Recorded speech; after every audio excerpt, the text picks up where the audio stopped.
Selamat siang semuanya. Hari ini kita belajar dan masuk pada pertemuan yang keempat. Materi kita adalah tentang fungsi. Ya, jadi minggu depan kita akan belajar tentang fungsi linier, kemudian penerapannya pada fungsi permintaan dan fungsi penawaran, juga fungsi keseimbangan. Jadi kita lihat terlebih dahulu apa itu fungsi. Ya, jadi hakikat fungsi adalah suatu bentuk hubungan matematis yang menyatakan hubungan ketergantungan antara satu variabel dengan variabel lain. Ya, jadi di dalam fungsi selalu ada unsur variabel. Itu yang pertama, ya. Kemudian selalu ada koefisien. Kemudian bisa jadi ada konstanta. Gitu ya. Jadi variabel dalam suatu fungsi itu selalu ada. Nah, jadi variabel itu dibedakan ke dalam dua bentuk variabel. Yang pertama variabel bebas dan variabel terikat. Variabel bebas itu yang bagaimana? Variabel bebas berarti variabel yang mempengaruhi variabel terikat. Ya. Sedangkan variabel terikat adalah variabel yang dipengaruhi oleh variabel bebas. Ya, jadi contohnya, misalkan kita punya suatu fungsi, di sini saya buat fungsi y sama dengan 2x, gitu ya. Jadi variabel bebasnya adalah x, jadi ini variabel bebas, sedangkan variabel terikatnya adalah y. Gitu ya. Jadi variabel x ini mempengaruhi nilai y. Kemudian koefisien. Jadi koefisien itu adalah bilangan yang melekat pada variabel bebas. Ya. Jadi misalkan kalau di sini kita lihat ada variabel bebasnya x, maka koefisiennya adalah 2. Gitu ya. Kemudian, kalau ada suatu fungsi yang ditulis seperti ini, gitu ya. Nah, berarti kita bisa menentukan di sini x ini sebagai variabel bebas dan y-nya sebagai variabel terikat. Jadi ini terikat, ini variabel bebas. Kemudian berapa koefisien dari variabel bebas x? Koefisien dari variabel bebas x adalah 1. Yang biasanya 1 tidak dituliskan. Kemudian konstanta. Jadi konstanta bisa ada, bisa tidak. Gitu ya. Kalau misalnya fungsinya tadi y sama dengan 2x, maka tidak ada konstanta di situ, gitu ya.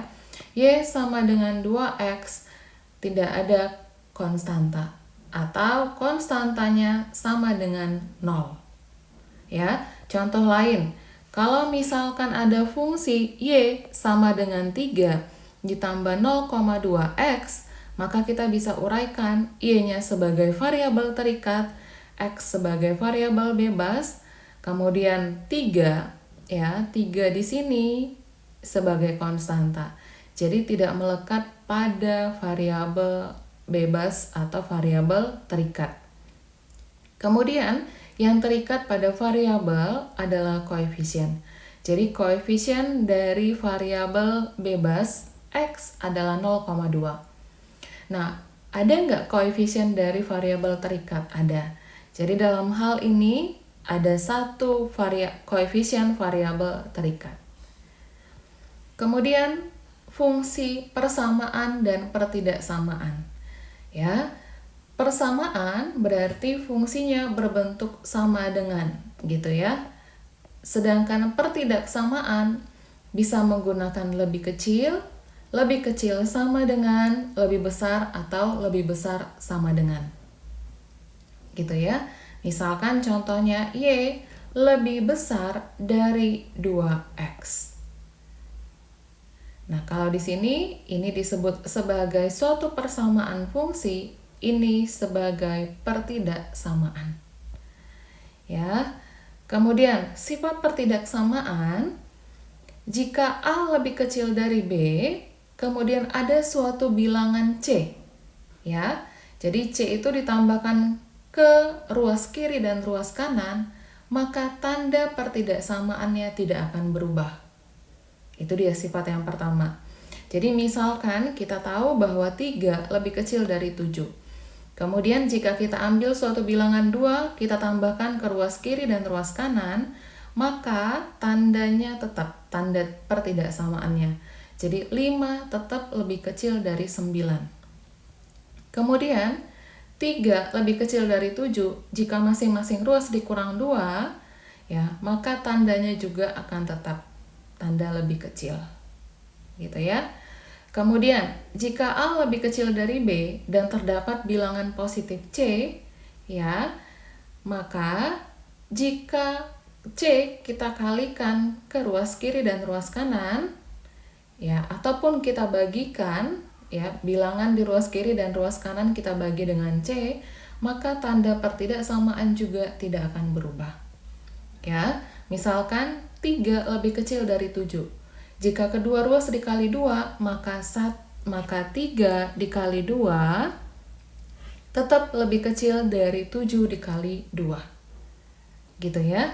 Begitu juga dengan pembagiannya, 3 dibagi 2, ya, tetap lebih kecil dari 7 dibagi 2. Kemudian, sifat yang ketiga, jika A lebih kecil dari B dan terdapat bilangan negatif C. Kalau tadi bilangan positif, nah, bilangan positif tidak akan mengubah tanda pertidaksamaan. Tetapi, bilangan negatif akan mengubah tanda pertidaksamaan. Jadi, yang awalnya A lebih kecil dari B, kalau ada bilangan negatif C, maka jika dikalikan, hasilnya menjadi A dikali C lebih besar dari B dikali C, dan A dibagi C lebih besar dari B dibagi C. Gitu ya. Oke, kita lihat di sini contohnya. 3 lebih kecil dari 7. Jika kedua ruas dikali min 2, maka 3 dikali min 2 lebih kecil dari 7 dikali min 2. Ternyata menghasilkan hasil yang berbeda. Min 6 lebih besar dari min 14. Ya. Kemudian pembagian dengan min 2. 3 benar lebih kecil dari 7. Lalu kita bagikan kedua ruasnya dengan minus 2, maka tanda pertidaksamaannya akan berubah. Min 1,5 lebih besar dari min 3,5. Gitu ya. Kemudian sifat yang keempat, jika A lebih kecil dari B dan A dan B-nya bilangan positif, maka jika dikuadratkan, tanda pertidaksamaannya tidak akan berubah. Ya, 3 lebih kecil dari 7. Jika kedua ruas dikuadratkan, maka 3 kuadrat lebih kecil dari 7 kuadrat. 9 lebih kecil dari 49. Gitu ya. Jadi, tolong diperhatikan keempat sifat ini untuk pertidaksamaan. Kemudian, kita masuk ke interval. Nah, jadi interval adalah himpunan bilangan real yang memenuhi pertidaksamaan tertentu. Jadi, interval, ya, penulisannya dibuat ke dalam bentuk seperti ini. Buka kurung A, B. Artinya, ya, ada suatu bilangan X yang berada di antara A dan B. Ya, contohnya, jika himpunan penyelesaian dari suatu sistem pertidaksamaan, ya, karena menggunakan lebih kecil berarti pertidaksamaan. Jadi, himpunannya X berada di antara 1 dan 4. Maka kalau kita buat daftar X ini yang memenuhi adalah 2, 3, gitu ya. Jadi ada 2 dan 3. Sehingga kita buat ke dalam bentuk penulisan intervalnya 1,4. Ya, kalau dibuat ke dalam garis bilangan, berarti di sini ada 1 dan 4. Tapi ingat artinya 1 dan 4 ini tidak termasuk dari himpunan penyelesaiannya. Gitu ya. Kemudian, ada juga bentuk penulisan interval yang dibuat dalam kurung siku dan kurung biasa. Gitu ya. Misalkan 1,4. Jadi di 1 ini menggunakan kurung siku, kemudian di sini kurung biasa. Berarti kalau kita daftarkan, penyelesaiannya adalah 1, termasuk 1. Kemudian 2 dan 3. 4 tidak termasuk karena menggunakan kurung biasa. Jadi kalau kita buat ke dalam bentuk garis bilangan, berarti di sini ada 1 dan 4. Yang mana satunya termasuk, sehingga diisi penuh seperti ini. Ya. Kemudian jika yang menggunakan siku adalah yang di sebelah kanan, berarti bilangan yang di sebelah kanannya termasuk. Misalkan buka kurung biasa 1,4. Maka kalau kita daftarkan himpunan penyelesaiannya adalah 2, 3, dan 4. Ya. Oke, kemudian kalau masing-masing sebelah kiri dan sebelah kanannya menggunakan kurung siku, maka bilangan tersebut termasuk himpunan penyelesaian. Ya, misalkan 1,4, yang satunya pakai kurung siku, 4-nya juga pakai kurung siku, maka kalau kita daftarkan 1 termasuk, 2, 3, dan 4. Ya. Jadi penulisan untuk himpunan penyelesaian dengan menggunakan interval, ya penulisannya seperti ini. Kemudian interval tak hingga. Jadi salah satu penyelesaiannya adalah bilangan yang tak hingga. Ya. Jadi penulisan intervalnya adalah min tak hingga, B. Jadi ke arah bilangan yang negatif, gitu ya. Kemudian ada juga kalau tadi menggunakan kurung biasa, ada juga yang menggunakan kurung siku. Jadi min tak hingga, B. Artinya B ini termasuk dalam himpunan penyelesaian. Ya. Kemudian ada A, tak hingga. A-nya tidak termasuk, tak hingganya juga termasuk tapi mendekati tak hingga. Ya. Atau dalam penulisan himpunan dituliskan seperti ini. Himpunan penyelesaiannya adalah X di mana X lebih besar dari A. Gitu ya. Misalkan himpunan penyelesaiannya adalah X di mana X lebih besar dari 2. Berarti itu termasuk 3, 4, 5, 6, dan seterusnya. Ya. Kemudian kurung siku A, tak hingga. Ya. Berarti kalau di sini ada kurung siku A, berarti A-nya termasuk. Jadi misalkan kurung siku 2, tak hingga. Berarti 2 termasuk, 2, 3, 4, dan seterusnya. Kemudian ada kurung siku min tak hingga sampai tak hingga. Yang artinya penyelesaiannya adalah semua bilangan real. Ya. Oke, itu dia untuk penulisan interval yang berhingga dan tak hingga. Kemudian jenis pertidaksamaan, ya. Kalau tadi kita sudah mengetahui simbol-simbol dari persamaan dan pertidaksamaan, yaitu yang menggunakan tanda lebih kecil, kemudian lebih besar, lebih kecil sama dengan, dan lebih besar sama dengan. Itu adalah tanda pertidaksamaan. Sekarang kita lihat untuk pertidaksamaan linear.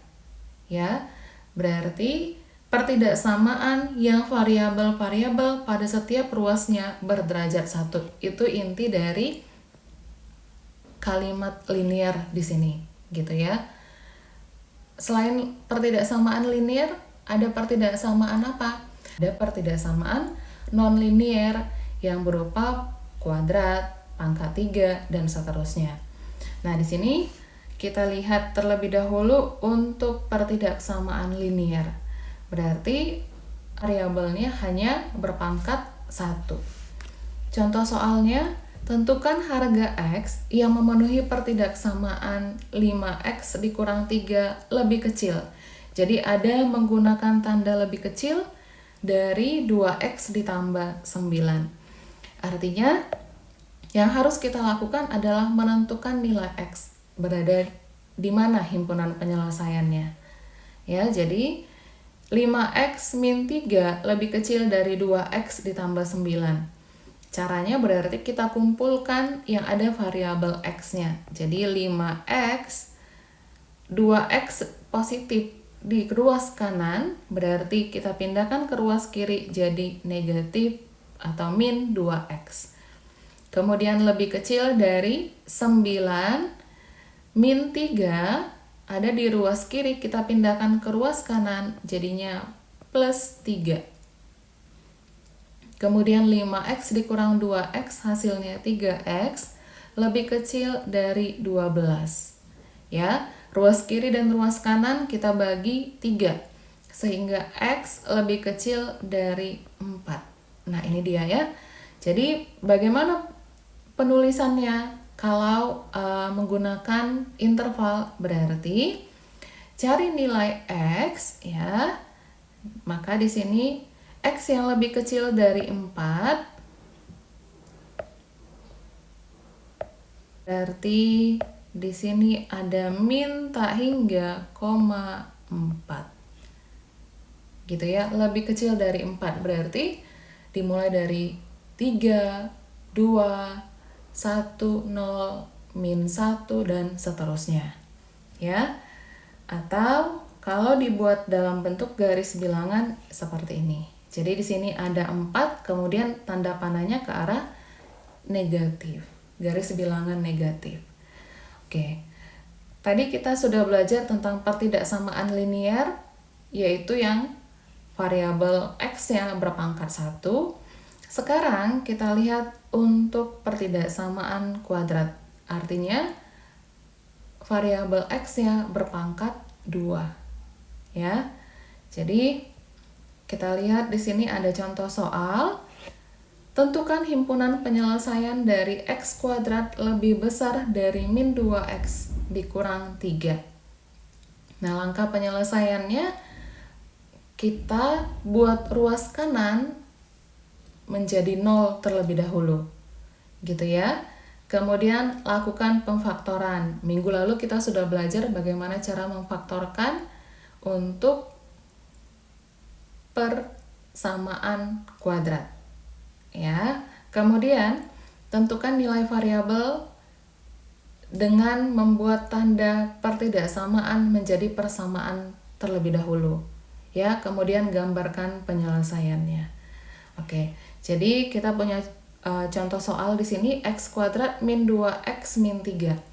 Nah, tadi langkah pertamanya ruas kanan dibuat 0. Jadi kita pindahkan yang ruas kanan ini, kita pindahkan ke sebelah kiri.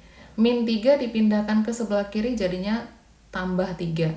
Min 2 dipindahkan ke ruas kiri jadinya tambah 2. Ya. Kemudian di ruas kanan sisanya 0. Setelah itu, kita lakukan pemfaktoran dengan mencari dua buah bilangan yang kalau kita kalikan hasilnya adalah 2, kalau kita jumlahkan hasilnya adalah 3. Maka bilangan itu adalah 1 dan 2. Ya, 1 kali 2, 2. 1 tambah 2, 3. Tinggal kita masukkan ke dalam kurungnya, kemudian di sini masih menggunakan tanda lebih kecil, tanda pertidaksamaan lebih besar, maka kita ubah terlebih dahulu ke bentuk persamaan. Ya, sehingga kita peroleh X ditambah 1 sama dengan 0 dan X ditambah 2 sama dengan 0. Sehingga kita peroleh X ditambah 1 sama dengan 0 atau X ditambah 2 sama dengan 0 untuk penyelesaiannya. Ya, X ditambah 1 sama dengan 0 diperoleh X min 1. X ditambah 2 sama dengan 0, diperoleh X sama dengan minus 2. Kemudian kita cari di mana yang menjadi himpunan penyelesaiannya, gitu ya.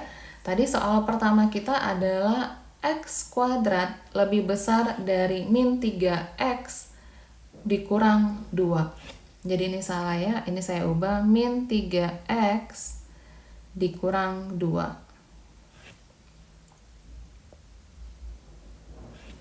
Oke, berarti kita uji. Ambil bilangan yang ada di sebelah kiri minus 2. Jadi saya buat di sini ya.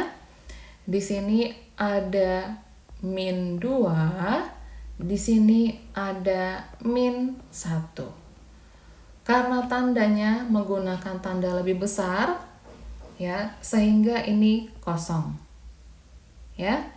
Kalau seandainya tadi menggunakan tanda lebih besar sama dengan, maka bulatannya penuh. Artinya termasuk himpunan penyelesaiannya, gitu ya. Tetapi pada soal kita tidak penuh, sehingga karena kita sudah dapat di sini bilangan minus 2 dan min 1, kita cek bilangan di sebelah kiri minus 2. Bagaimana terhadap pertidaksamaan kita, ya. Di sebelah kiri minus 2 ada bilangan minus 3. Ya. Jadi min 3 dikuadratkan lebih besar dari min 3 dikali min 3 dikurang 2. Kita cek ya. Ini 9 lebih besar dari min 3 dikali min 3, 9 dikurang 2, 7. Ini 7, ini lebih besar 9. Berarti ini benar. Jadi ini kita buat positif. Ya. Kemudian cek. Di antara min 2 dan min 1 itu ada min 1,5. Jadi min 1,5 dikuadratkan lebih besar dari min 3 dikali min 1,5 dikurang 2. Min 1,5 dikuadratkan hasilnya positif 2,25. Lebih besar dari min 3 kali min 1,5 hasilnya 4,5 dikurang 2. Jadi 2,25 lebih besar dari 2,5 dikurang 2, 2,5. Maka ini tidak tepat. Ya, tidak benar di sini. Maka ini kita buat dengan min. Ya. Kemudian cek lagi di sebelah kanan min 1 itu ada bilangan 0. Ya, jadi kita ubah, kita ganti variabel X-nya dengan 0. Jadi 0 kuadrat lebih besar dari min 3 dikali 0 dikurang 2. 0 lebih besar dari 0 min 2 atau 0 lebih besar dari min 2. Maka pernyataan ini tepat. Kita kasih tanda positif. Sehingga yang menjadi penyelesaiannya adalah yang ke arah bilangan positif. Sehingga ini kita buat begini. Sehingga penyelesaiannya saya buat dalam bentuk penulisan himpunan penyelesaian atau HP. X lebih kecil dari min 2 atau X lebih besar dari min 1. Gitu ya. Jadi ini adalah himpunan penyelesaiannya. Ini salah ya, ini harusnya lebih kecil dari min 2 atau X lebih besar dari min 1. Oke, jadi di sini ada soal latihan, ya, kemudian juga ada tes formatif. Silakan soal latihannya dikerjakan sebagai latihan mandiri, tidak perlu dikumpul. Dan jika ada pertanyaan, bisa disampaikan di grup kita ataupun nanti pada saat pertemuan di kelas.